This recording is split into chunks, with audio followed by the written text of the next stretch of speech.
Hey there friends, on today's video I'm going to show you how to factory reset this little AT&T version of the flip phone from Alcatel. Let's go ahead and get into it right now.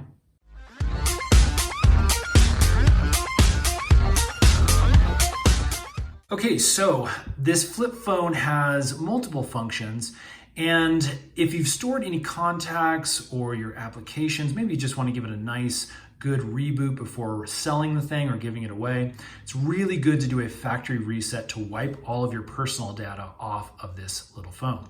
So the way we're going to do that is we're just going to push the OK button from that home screen, and that's going to bring up our applications.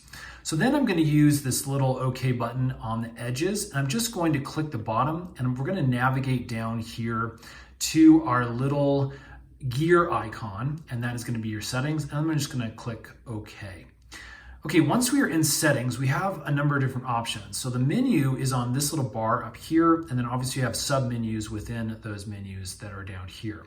So to navigate over, we're gonna use this side of the OK button again. I'm just gonna scroll over here to device. Now, once we're on device, you can see we can go down. What I'm gonna do is actually, I'm just gonna stay on device information here, click OK.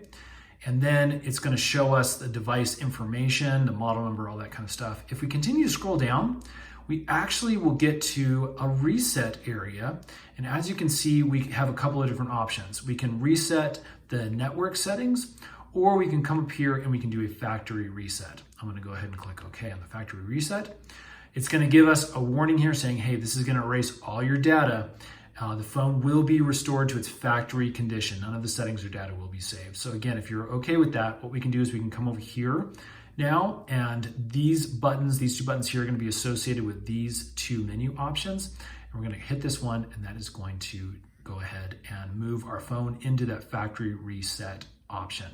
So this is going to take just a couple of minutes. You can see it erases. It's going to reboot a couple of times here, and then we will be booted up into a fresh version of the phone. We'll go ahead and walk through the setup process in another video, so subscribe, stay tuned for that. And if this video has helped, please hit that thumbs up button for us. It lets us know we're making good videos for you guys. We'll see you again on the next one.